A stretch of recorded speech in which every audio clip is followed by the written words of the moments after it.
I'm here with ex-Warrior NBA champ Matt Barnes. And Matt, the Warriors now taking on the Dallas Mavericks in the Western Conference Finals. And I want to get to that in a second. But just very quickly, we saw your comments responding to the Pat Bev comments that were made before about CP3. And I just wanted to follow up with a couple questions with you because I found it interesting what you're saying. And when do you think, where is the line between keeping it honest and maybe crossing over to just straight disrespect?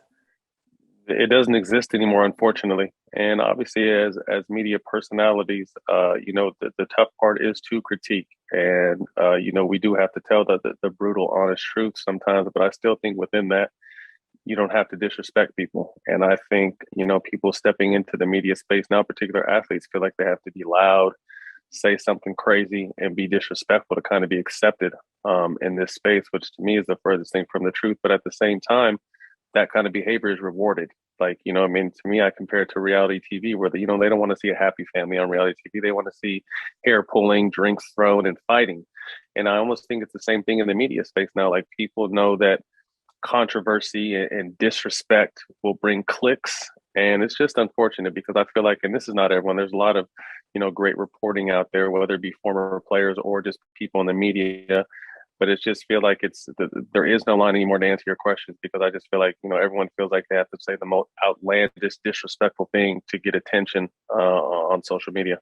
Yeah, it feels like a lot of people try to go viral at this point. Yeah. That's the way you Mm-hmm. get clicks in that way. But Yeah. in regards to his comments, one part that actually did, bring in the Warriors a little bit is when he was talking about preparation, right? He was saying how he doesn't need to prepare as much for CP3 as Steph. Is there any honesty or is there any bit of truth within that statement, would you say, in the way people prepare and think about Steph Curry versus other players like CP3?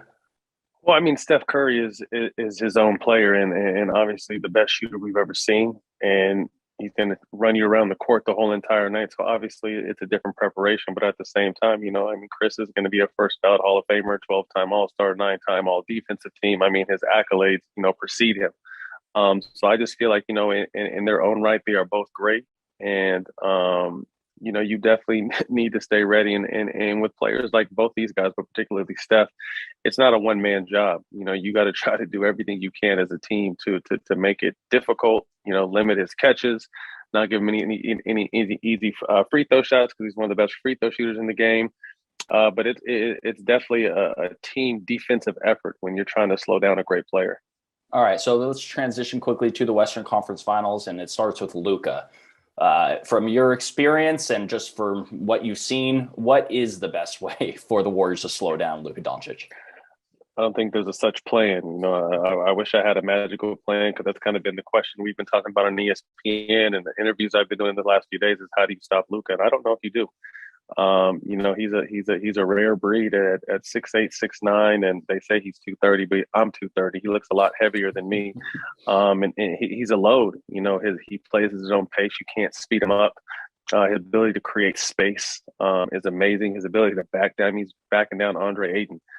He's backing down centers. He's backing down point guards. He's just really high basketball IQ and a tremendous skill set. To me, he's one of the best scorers, the most polished young scorers I've ever seen.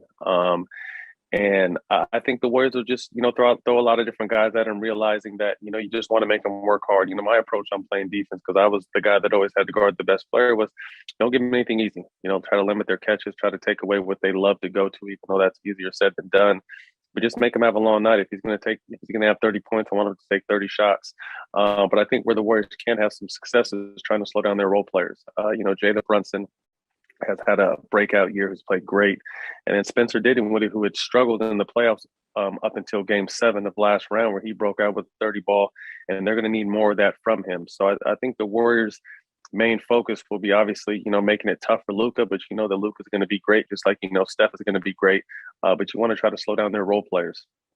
I love that moment that they caught of Luka against the Suns, where he was walking out of the arena and said, everyone wants to act tough when they're up. And you saw this new, the inner demons of Luka come out. Right. And came out and just dominated 6 and 7, took that. Should that attitude and that bravado, not intimidate the Warriors, but, keep them on their toes a little bit, not just his game, but his ability to react in that way?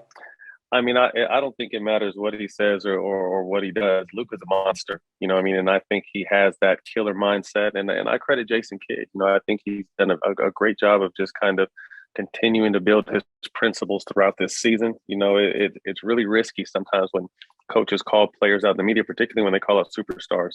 But I love that Luka took it more as a challenge than as respect. And I think that's obviously hats off to Jay Kidd because he's earned their respect, you know, through his resume. So the Warriors know Luka's coming, you know, full steam ahead, and it's going to be fun trying to see them slow him down.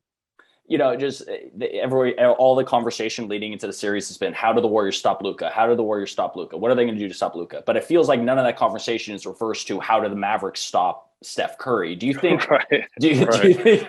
Do you Right. think there's there's an underrated part of the category for Steph too, of that inner demon, like the way Luka had that bravado. Do you think Steph has that Yeah. same thing maybe going? Maybe Oh, he's. absolutely. Do you feel like he's Absolutely. saying to himself, like, "What about me?" type thing? No, I just think that Luka's new with this. You know, we were saying the same thing about Steph when Steph was, you know, a little bit younger. It's crazy to talk, you know, because, you know, Steph is 34 years old now. He's kind of the old man, you know, in this situation. But I mean, there was the same energy around, you know, back in 13, 14, 15. You know, what are we going to do with this, you know, with this amazing shooter? So I think Steph had that same uh put the same fear into people, but I just think Luka's a new kid on the block now, and it's really, you know, his coming out party in the playoffs. So the knock has always been he can't get past the first round. Now he's in the Western Conference Finals after upsetting the number one seed. So I just think it's Luka's the one talked about because Luka's the new kid, but everyone knows they better respect Steph.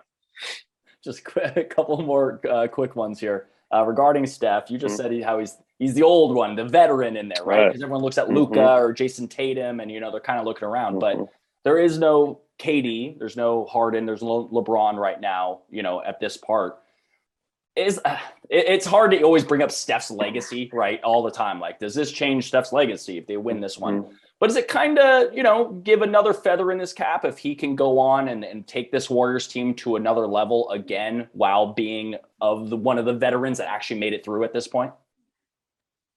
I mean, I think so. I think if he's not able to, I don't think it hurts, but I think it'll definitely help. I mean, the more rings, the better. And I think the one knock that people always have on Steph is, okay, well, you won a champ. Like, they have to pick something. Well, you won a championship, but you didn't win Finals MVP. You know, when he possibly could have and should have won Finals MVP. And I say this with all due respect to Iguodala. You know, in the 15 series, Steph played his heart out in that series, but Iguodala got it and he earned it. And then obviously, you know, we all know what KD did when he made, you know, help get the Warriors to the finals and made his run. So I think, you know, it'll definitely help. And I have a feeling that, you know, if they're able to get there and win it, I feel like this is going to be Steph's Finals MVP moment as well. All right, final question here, a little prediction time, or just kind of getting your keys here. The Warriors right now are the betting odds favorite to win the title. Obviously, the other teams are playing so well as well. The Warriors, really, in truth, if you look at their playoffs so far, haven't been incredible this playoffs. They've had some struggles as they go along. In your mind, is this kind of who they are, or do you expect them to kind of change who they are to play better and potentially, in your mind, win the title this year? I think a little bit of both. You know, if you keep in mind, you know, these guys just haven't, although they had a tremendous run together, that this core guys haven't been together for a long time. You know, you get Clay back at, you know, the top of the calendar year. But then Draymond goes down. And then in that process, you know, Steph is hobbled a little bit. So I think it's just, you know, them continuing to build their chemistry.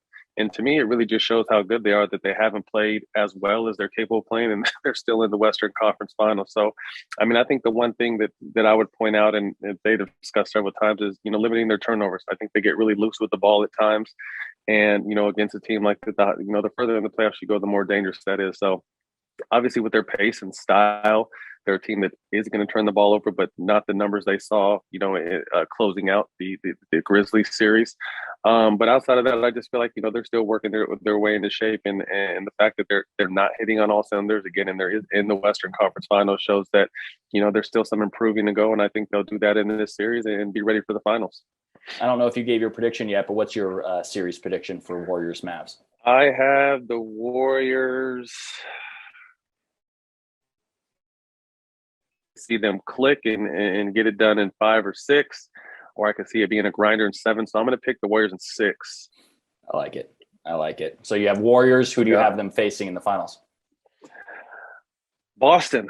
I've been a big fan of Boston. You know, shout out Ime Udoka and him being another first-time coach. And it took them a while, you know, till the top of the calendar year to kind of really understand who they were and what his philosophies. And, you know, obviously, you know, a big, great Popovich influence. But I love what they've been able to do on the defensive end. I love that they have 2 young stars that play both sides of the ball. That's really rare in today's game where you got 2 dynamic scores that also, you know, will lock up and play some defense. So I think Marcus Smart's return is going to be very important.